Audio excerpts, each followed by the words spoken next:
Milling corn, thrashing wheat, and milking cows. It's hard to imagine what life was like 300 years ago, but Troy visited the past and came back with this report.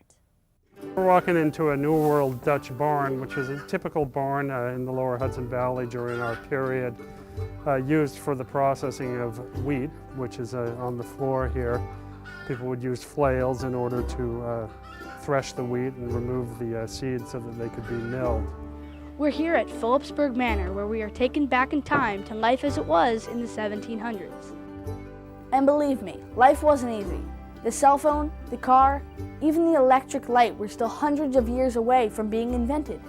Instead, colonists used muscle power for daily tasks like cleaning the barn. Take all the sheep droppings and the straw and all that mixture and stick it in the cart and haul it away. Next time your parents ask you to clean up your room, you may not want to complain, but not all the chores were this bad. Milling the corn, for instance, was hard work, but not as smelly. So how does this mill work? Well, our miller is going to show you right now. He's going to open up a gate. Water's going to come pouring through the flume, and it's going to hit the water wheel outside. The water wheel is hooked up to a gearing system that it turns a couple of stones, and the grain is fed in between those stones. It's ground, and then it comes out a chute. Besides millers, there were also coopers. A cooper is a term for somebody who made casks, which is the formal term for containers of all size, barrels, firkins, hogsheads, you name it. And essentially what they start with is they start with just a regular old piece of wood, and they shape that piece of wood into a stave, and eventually those staves are put together into buckets, or in that case into a barrel. Boat building was another important trade.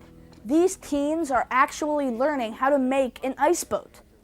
And essentially it's like a sailboat on sled skids, so it moves very quickly. In fact, these boats used to have the land speed record in the 19th century, going up to 150 miles an hour.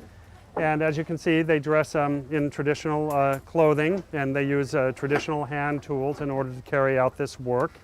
For me, it was an experience, something different that I'm not used to, and I wanted to try different things. Experiencing this fascinating way of life, frozen in time, made me wonder how the manor first began. Okay, the origins of Phillipsburg Manor actually date back to the 17th century, the 1680s, when Frederick Phillips came and established Phillipsburg Manor, which over a number of years grew to be over 50,000 acres of land. That's more land than the entire city of San Francisco. To work such a huge farm required the labors of many different people, including some who didn't have a choice. This was a slave plantation with 23 enslaved individuals living here. That's right. Even though Phillipsburg Manor wasn't in the South, but in New York, it still used slaves. Slavery was very, very prevalent. In 1750, for example, 20% of the population in New York City was enslaved. Tenant farmers made up another portion of the workforce. A tenant farmer is somebody who rents land from a landowner, much like a tenant rents an apartment, but in this case, you're renting a farm. In general, they paid their rent with wheat, so they would harvest their wheat, they would bring it down to the mill here to be ground, and a certain portion of that would go to Mr. Phillips. And there's one more thing we can learn here. Some of the energy sources from our past may be just what we need for our future. I think people are looking to wind energy, water energy again as a possible source of energy instead of having to dig deep into the seas like in the Gulf in order to extract oil in order to run our industry. People are looking at the ways that things used to be done and wondering whether that's a better way for us to live on this planet. Milling the corn at Phillipsburg Manor, I'm Troy for Teen Kids News. Want news you can use?